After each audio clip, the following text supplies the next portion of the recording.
ಹುಬ್ಬಳ್ಳಿಯಲ್ಲಿರುವ 3000 ಮಠ ಅನ್ನದಾಸೋಹ, ಅಕ್ಷರ ದಾಸೋಹಕ್ಕೆ ಹೆಸರಾದ ಮಠ.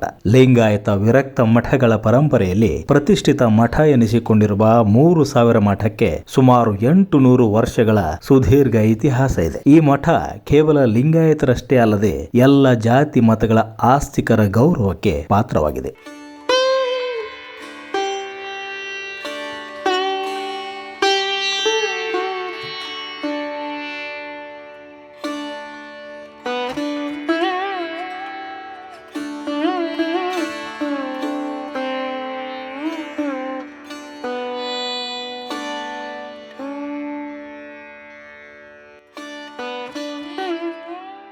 ಕಲಚೂರಿಯ 12ನೇ ಶತಮಾನದ ಶಿರಸಿಯ ಶಿಲಾಶಾಸನದಲ್ಲಿ 3000 ಮಠದ ಉಲ್ಲೇಖವಿದೆ. ಇದನ್ನ ಅಲ್ಲಮ ಪ್ರಭುವಿನ ಶೂನ್ಯ ಪರಂಪರೆಯ ಮಠ ಅಂತಲೂ ಕರೀತಾರೆ. ಈ ಹಿಂದೆ ಈ ಮಠಕ್ಕೆ ಗುರುಸಿದ್ದಪ್ಪ ಮಠ ಅಂತ ಕರಿತಾ ಇದ್ರು. ಇದಕ್ಕೆ 3000 ಮಠ ಎಂಬ ಹೆಸರು ಬರಲು ಅದರ ಹಿಂದೆ ಐತಿಹಾಸಿಕ ಕಾರಣ ಇದೆ. 12ನೇ ಶತಮಾನದಲ್ಲಿ ಅಲ್ಲಮ ಪ್ರಭುವಿನ ಶೂನ್ಯ ಪೀಠದ ಪರಂಪರೆಯಲ್ಲಿ ಅನೇಕ ಜಗದ್ಗುರು ಪೀಠಗಳು, ನಿರಂಜನ ಪೀಠಗಳು ಕನ್ನಡ ನಾಡಿನಲ್ಲಿ ಉದಯಿಸಿದವು. ಅವುಗಳಲ್ಲಿ ಈ ಮಠವೂ ಒಂದು. ಆದರೆ ಕಲ್ಯಾಣ ಕ್ರಾಂತಿಯ ನಂತರ ಬಸವಾದಿ ಶರಣರು ನಾಡಿನೆಲ್ಲೆಡೆ ಚದುರಿ ಹೋದರು. ಬಸವಣ್ಣನ ಸೋದರಳಿಯ ಶರಣ ಚನ್ನಬಸವಣ್ಣವರ ಜೊತೆಗೆ ಸುಮಾರು 3000 ಶರಣರು ಹುಬ್ಬಳ್ಳಿಗೆ ಬಂದು ಈ ಧರ್ಮಪೀಠದಲ್ಲಿ ಸ್ವಲ್ಪ ದಿನಗಳ ಕಾಲ ತಂಗಿದ್ದರು. ಆಗ ಪೀಠದ ಮುಖ್ಯಸ್ಥರಾಗಿದ್ದ ಗುರುಸಿದ್ದೇಶ್ವರ ಸ್ವಾಮಿಗಳು ಕಲ್ಯಾಣದಿಂದ ಬಂದ ಶರಣರಿಗೆ ಆಶ್ರಯ ನೀಡಿದ್ದರು. ಹೀಗಾಗಿ ಈ ಮಠಕ್ಕೆ 3000 ಮಠ ಎಂಬ ಹೆಸರು ಬಂತು ಎಂದು ಹೇಳಲಾಗ್ತದೆ.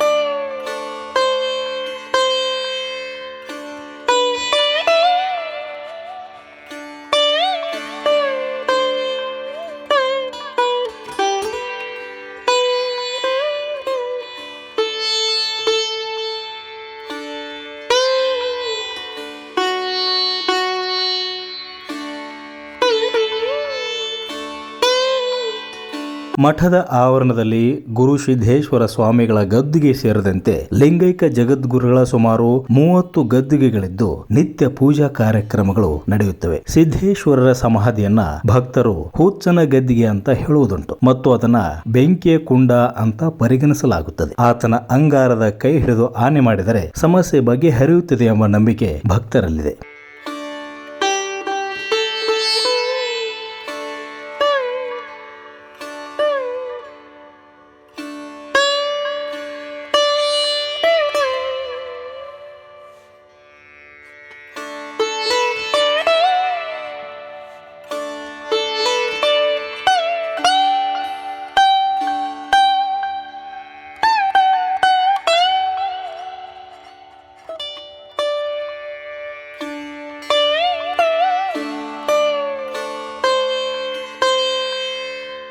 ಈಗಿರುವ ಮಠದ ಕಟ್ಟಡವನ್ನ ಸುಮಾರು 200 ವರ್ಷಗಳ ಹಿಂದೆ ನಿರ್ಮಿಸಲಾಯಿತು ಎಂದು ಹೇಳಲಾಗುತ್ತೆ. ಮಠದ ಪ್ರಮುಖ ಆಕರ್ಷಣೆ ಅಂದ್ರೆ ಎತ್ತರವಾದ ಕಂಬಗಳು. 1824ರಲ್ಲಿ ಬ್ರಿಟಿಷರು ಕಿತ್ತೂರು ಸಂಸ್ಥಾನವನ್ನ ಸೋಲಿಸಿ ಅಲ್ಲಿನ ಅರಮನೆಯನ್ನ ನಾಶ ಮಾಡಿದರು. ನಂತರ ಆ ಅರಮನೆಯ ಕಂಬಗಳನ್ನ ಬ್ರಿಟಿಷರು ಹರಾಜು ಹಾಕುತ್ತಾರೆ. ಆ ಸಮಯದಲ್ಲಿ 3000 ಮಠದ ಪೀಠಾಧಿಪತಿಗಳಾಗಿದ್ದ ಗುರುಸಿದ್ದೇಶ್ವರರು ಆ ಕಂಬಗಳನ್ನ ಹರಾಜಿನಲ್ಲಿ ಖರೀದಿ ಮಾಡ್ತಾರೆ. ಆನೆಗಳ ಸಹಾಯದಿಂದ ಕಿತ್ತೂರಿನಿಂದ ಹುಬ್ಬಳ್ಳಿಗೆ ಕಂಬಗಳನ್ನ ತಂದು ಅವುಗಳನ್ನೇ ಮಠದ ನಿರ್ಮಾಣದಲ್ಲಿ ಬಳಸಿದರೆಂದು ಹೇಳಲಾಗುತ್ತದೆ. ಅಂದಾಜು 32 ಅಡಿ ಎತ್ತರದ ಕಂಬಗಳು ಮಠದ ಕಟ್ಟಡದ ಸೌಂದರ್ಯವನ್ನ ಹೆಚ್ಚಿಸಿವೆ.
ಬಂದ ಭಕ್ತರಿಗೆ ಮಠದಲ್ಲಿ ನಿತ್ಯ ಅನ್ನ ಪ್ರಸಾದ ಇರ್ತದೆ. ಪ್ರತಿ ವರ್ಷ ಶ್ರಾವಣದ ಕಡೆಯ ಸೋಮವಾರ ಮಠದ ಜಾತ್ರೆ ನಡೆಯುತ್ತೆ. ಅನ್ನ ದಾಸೋಹದ ಜೊತೆಗೆ ಅಕ್ಷರ ದಾಸೋಹವನ್ನು ನಡೆಸುತ್ತಾ ಬಂದಿರುವ 3000 ಮಠ ಸಾವಿರಾರು ವಿದ್ಯಾರ್ಥಿಗಳಿಗೆ ಶಿಕ್ಷಣ ಕೊಡ್ತಾ ಇದೆ. 51ನೇ ಪೀಠಾಧಿಪತಿಗಳಾಗಿರುವ ಗುರು ರಾಜ ಯೋಗೀಂದ್ರ ಸ್ವಾಮೀಜಿ ಅವರು ಈಗ ಮಠವನ್ನ ಮುನ್ನಡೆಸುತ್ತಿದ್ದಾರೆ. ನೀವು ಹುಬ್ಬಳ್ಳಿಗೆ ಭೇಟಿ ಕೊಟ್ಟಾಗ ಈ ಮಠಕ್ಕೆ ಭೇಟಿ ಕೊಡೋದನ್ನ ಮಾತ್ರ ಮರಿಬೇಡಿ. ಈ ವಿಡಿಯೋ ಇಷ್ಟ ಆದ್ರೆ ನಿಮ್ಮ ಸ್ನೇಹಿತರೊಂದಿಗೆ ತಪ್ಪದೆ ಶೇರ್ ಮಾಡಿ.